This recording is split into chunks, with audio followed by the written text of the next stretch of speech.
कहानी शुरू होती है यूक्रेन के एक बहुत ही शांत इलाके से और इस इलाके में हम एक छोटी सी झोपड़ी को देखते हैं। इस झोपड़ी में एक कपल रहता है जिसमें हस्बैंड का नाम है मिकोला और वाइफ का नाम है नास्टिया। मिकोला एक टीचर है और पास ही के एक स्कूल में बच्चों को मैथ्स पढ़ाता है। वो एक बहुत ही अच्छा टीचर है और सभी बच्चे उससे काफी खुश हैं, सिवाय एक के जिसका नाम था इवान। इवान एक बहुत ही बदतमीज लड़का था और वो मिकोला को नीचा दिखाने का एक मौका नहीं छोड़ता, लेकिन मिकोला को भी उसकी बातों से कोई फर्क नहीं पड़ता और वो अपनी जिंदगी में मस्त रहता। एक दिन जब मिकोला अपने स्कूल में था तब उसे ये बात पता लगी कि रशिया ने यूक्रेन पर हमला कर दिया है और यूक्रेन की बहुत सी जगहों पर कब्जा कर लिया है। शाम को जब मिकोला अपने घर आया तो उसे ये बात पता लगी कि उसकी वाइफ प्रेग्नेंट है। ये जानकर उसे काफी खुशी हुई और उन दोनों ने मिलकर इस खुशी को सेलिब्रेट किया।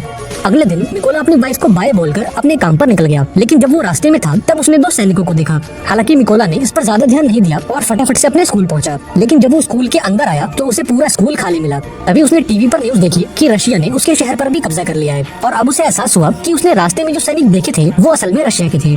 ये सोचकर उसे अपनी वाइफ की फिक्र हुई और वो फौरन अपने घर की ओर भागा। जब मिकोला घर पहुंचा तो उसने उन दो सैनिकों को देखा जो उसकी वाइफ को बुरी तरह से पीट रहे थे। उसने अपनी वाइफ को बचाने की कोशिश की, लेकिन इन सैनिकों ने उसकी भी धुनाई कर दी। मिकोला ने उनसे रिक्वेस्ट करी कि वो उसकी वाइफ को न मारे क्योंकि वो प्रेग्नेंट है, लेकिन इन सैनिकों ने उसकी एक नहीं सुनी।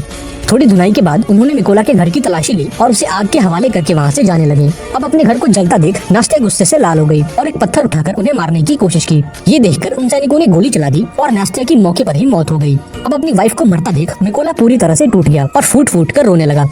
ऐसे ही कुछ घंटे बीत गए और दो यूक्रेनी सैनिक मिकोला के पास आए। उन्होंने उसकी पहचान करी और एक कब्र खोदकर नास्टिया को दफनाने में उसकी मदद की। नास्टिया की मौत के बाद मिकोला की जिंदगी पूरी तरह से बिखर चुकी थी और अब ना तो उसके पास कोई घर था और ना ही कोई फैमिली। मिकोला बदले की आग में जल रहा था और उसे हर हाल में उन सैनिकों को खत्म करना था और यही सोचकर उसने यूक्रेन की फौज में शामिल होने का फैसला किया। इसके बाद ये दोनों सैनिक मिकोला को लेकर अपने बेस पर आए, लेकिन जब उनके सीनियर ने मिकोला को देखा तो वो काफी नाराज हो गया और उसे फौज में भर्ती करने से मना कर दिया, क्योंकि उसे डर था कि कहीं मिकोला कोई जासूस ना हो।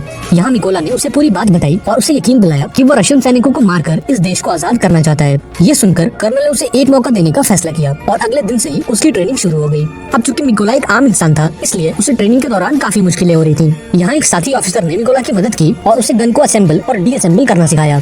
कैंप में मौजूद सभी लोगों को लग रहा था कि मिकोला कभी भी एक अच्छा सैनिक नहीं बन पाएगा, लेकिन उसने भी हार नहीं मानी और अपनी ट्रेनिंग करता रहा।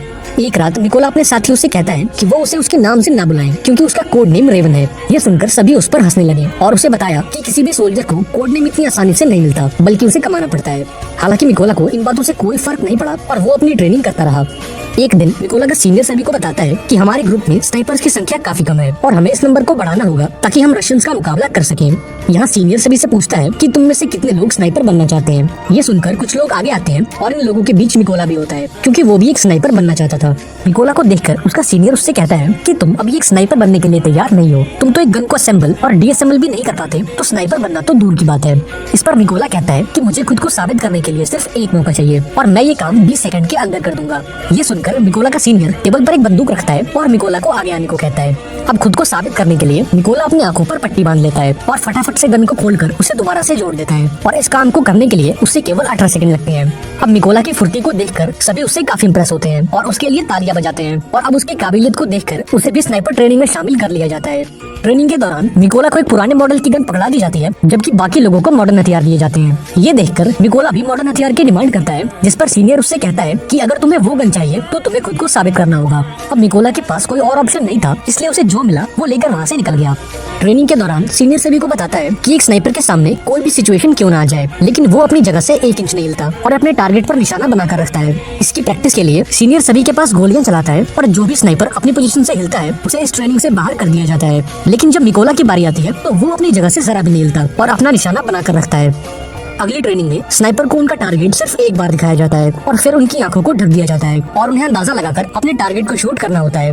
अब बाकी लोग तो इस टेस्ट को पूरा कर लेते हैं, लेकिन मिकोला इसमें फेल हो जाता है क्योंकि उसके पास जो बंदूक थी वो काफी पुरानी थी और उससे ये कारनामा कर पाना काफी मुश्किल था। अगली ट्रेनिंग इन स्नाइपर्स के लिए और मुश्किल थी, क्योंकि इन्हें फ्लेयर की रोशनी में अपने टारगेट को शूट करना था और वो भी रात के अंधेरे में। यहाँ सीनियर ने फ्लेयर छोड़ी और सभी ने अपना निशाना लगाया, लेकिन कोई भी टारगेट को हिट नहीं कर सका। यहाँ मिकोला ने गोली नहीं चलाई और फ्लेयर की रोशनी में अपने टारगेट की दूरी का अंदाजा लगाया और अपनी मैथ की नॉलेज को यूज करके एक परफेक्ट शॉट मारा। ये देखकर उसका सीनियर उससे काफी इंप्रेस हुआ और उसे उसका मनचाहा कोड नेम दे दिया। ऐसे ही दिन बीतते गए और मिकोला जी जान से अपनी ट्रेनिंग में लगा रहा और फाइनली वो दिन भी आ गया जब इनकी ट्रेनिंग का रिजल्ट आने वाला था। यहाँ कर्नल ने मिकोला को सैल्यूट किया और उसे बताया कि उसने इस टेस्ट को पास कर लिया है। थोड़े दिनों बाद कर्नल मिकोला के पास आता है और उससे कहता है कि वो अपना सामान पैक कर ले क्योंकि उन्हें एक मिशन पर जाना है। खबर आई है कि कुछ रशियन सैनिकों ने एक चेक पोस्ट पर कब्जा कर लिया है। जल्दी मिकोला की टीम लोकेशन पर पहुंच गई और अपना निशाना लगाकर बैठ गई और अभी ये लोग उन रशियन सैनिकों को मारने ही वाले थे। तभी इन्हें एक गाड़ी दिखी जो चेक पोस्ट की तरफ बढ़ती जा रही थी। इधर रशियन सैनिकों ने गाड़ी को रोक लिया और अंदर मौजूद लोगों से बाहर आने को कहा। उन्होंने उनके पासपोर्ट को चेक किया और पूरे गाड़ी की भी तलाशी ली और जब सब ठीक रहा तो इन सैनिकों ने उन्हें जाने की परमिशन दे दी, लेकिन इनके पासपोर्ट्स को अपने पास रख लिया। जब उन लोगों ने इसका विरोध किया तो इन सैनिकों ने उन्हें खूब मारा। ये सब देखकर कर्नल ने अपने सैनिकों को फायर करने का ऑर्डर दिया और देखते ही देखते सभी रशियन सोल्जर मारे गए और इस तरह से इनका पहला मिशन कंप्लीट हुआ। मिशन के बाद जब सभी बेस पर लौटे तो मिकोला ने देखा कि उसके बहुत से साथी बेस पर मौजूद नहीं है। उसे बताया गया कि उसके बाकी साथियों को एक दूसरे मिशन पर भेजा गया है। अगले दिन मिकोला को खबर लगी कि उस मिशन के दौरान उसके बहुत से साथी मारे गए हैं और उन सभी लोगों को एक रशियन स्नाइपर ने मारा है। उस स्नाइपर का नाम सेरी था और वो रशिया का सबसे घातक स्नाइपर था। ऐसे ही कुछ दिन बीत गए और मिकोला अपने साथियों के साथ अपने अगले मिशन पर निकल गया। लोकेशन पर पहुंचकर इन्होंने चारों तरफ माइंस बिछा दी और अपनी पोजीशन लेकर बैठ गए। थोड़ी देर बाद रशियन सैनिक वहां पहुंच गए और इन सैनिकों के साथ इवान भी था। इवान वही लड़का था जो स्कूल में मिकोला को परेशान किया करता था और अब उसने रशियन आर्मी ज्वाइन कर ली थी। अब जैसे ही उनके पैर लैंड माइंस पर पड़े वहाँ एक जोरदार धमाका हुआ और वो सभी मारे गए। यहाँ कर्नल ने मिकोला को समझाया कि उसे इवान की मौत का जरा भी दुख नहीं होना चाहिए क्योंकि रशियन आर्मी को ज्वाइन करना इवान का अपना फैसला था। मिशन पूरा करके ये सभी अपने बेस कैंप पर लौट आए। यहाँ कर्नल ने मिकोला को अपनी फैमिली फोटो दिखाई और उसे बताया कि उसकी फैमिली में 3 लोग हैं और उसकी दोनों बेटियां इस बात से अनजान है कि उनका पिता एक सोल्जर है। यहाँ मिकोला ने भी कर्नल को अपनी पूरी कहानी बताई कि रशियन सैनिकों ने कितनी बेरहमी से उसकी वाइफ को मार डाला। इस दौरान मिकोला काफी इमोशनल भी हो गया, लेकिन कर्नल ने उसे संभाल लिया। अगली सुबह ये सभी अपने अगले मिशन पर निकल गए। ये मिशन काफी इंपॉर्टेंट था क्योंकि इन्हें खबर मिली थी कि रशियन सैनिकों की एक टुकड़ी इस रास्ते से गुजरने वाली है। कर्नल और मिकोला फटाफट से लोकेशन पर पहुंचे और अपनी पोजीशन लेकर बैठ गए। थोड़ी देर बाद इन्हें 2 रशियन सैनिक दिखे जो अपनी बाकी की टीम का इंतजार कर रहे थे। यहाँ मिकोला ये नोटिस करता है कि उनमें से एक सैनिक वो है जिसने उसकी वाइफ को गोली मारी थी और वो मिकोला के ठीक निशाने पर था। यहाँ मिकोला ने गोली चलाने की परमिशन मांगी पर कर्नल ने ऐसा करने से मना कर दिया। अब मिकोला गुस्से से लाल हो रहा था और उसे हर हाल में अपनी वाइफ के कातिल को मारना था, इसलिए उसने दोबारा से फायर करने की परमिशन मांगी पर एक बार फिर कर्नल ने ऐसा करने से मना कर दिया। लेकिन अब मिकोला के सब्र का बांध टूट गया और उसने गोली चला दी। गोली लगने से उस सैनिक की मौके पर ही मौत हो गई पर रशियंस को भी उनकी लोकेशन का पता लग गया। लेकिन इससे भी बुरी बात ये थी कि रशिया का सबसे खतरनाक स्नाइपर जिसका नाम सेरी था वो भी अपनी पोजीशन लेकर बैठा हुआ था और अब उसे भी इनकी लोकेशन का पता लग गया था। कर्नल भी ये बात जानता था कि सेरी आसपास ही है, इसलिए वो सेरी की तलाश करने लगा। लेकिन इससे पहले कि वो उसकी लोकेशन को जान पाता, सेरी ने उसे एक हेडशॉट दे दिया और कर्नल की मौके पर ही मौत हो गई। अब मिकोला को समझ आया कि रशियंस को उनकी लोकेशन का पता लग चुका है और कैसे उसकी एक गलती ने कर्नल की जान ले ली। इधर रशियन सैनिकों ने भी मिकोला के ऊपर जोरदार फायरिंग शुरू कर दी। अब बिगड़ते हालात को देखते हुए मिकोला ने पीछे हटने का फैसला किया। उसने कर्नल की बॉडी उठाई और अपनी पोजीशन से पीछे आने लगा। जल्दी वो दुश्मनों के इलाके से बाहर आ गया और सीधा अपने बेस पर पहुंचा।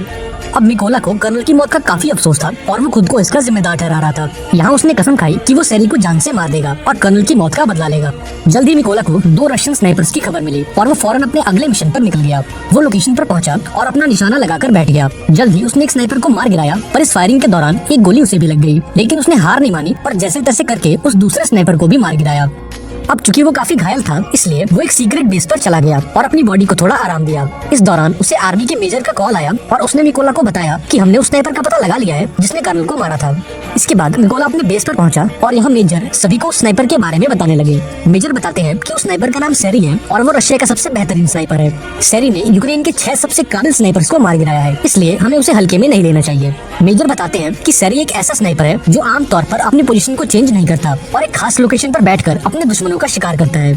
अब ये सभी लोग एक प्लान बनाते हैं कि वो सेरी की लोकेशन पर 2 टीम बनाकर जाएंगे। प्लान के मुताबिक इनकी पहली टीम रशियन सैनिकों पर सामने से अटैक करेगी और जब वो इस अटैक में बिजी होंगे तो इनकी दूसरी टीम उन लोगों पर पीछे से हमला करेगी। इस भगदड़ का फायदा उठाकर मिकोला बिल्डिंग के अंदर जाएगा और सेरी को मार देगा। पूरी प्लानिंग हो जाने के बाद ये सभी उस लोकेशन की तरफ निकल गए।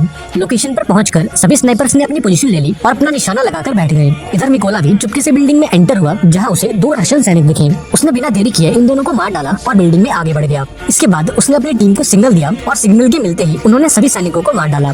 इधर सेरी ने ये नोटिस किया कि उसका कोई भी साथी उसे रिपोर्ट नहीं कर रहा है। उसे कुछ गड़बड़ महसूस हुई, इसलिए वो बिल्डिंग की छत पर चला गया जहाँ पहले से एक स्नाइपर मौजूद था। लेकिन ऊपर जाकर उसने देखा तो वो स्नाइपर मर चुका था और अब सेरी को एहसास हुआ कि यूक्रेन के सैनिकों ने उसे चारों तरफ से घेर लिया है। उसने अपने बेस पर बैकअप के लिए कॉन्टैक्ट किया, लेकिन बैकअप को उस तक पहुंचने में अभी 10 मिनट और लगने वाले थे।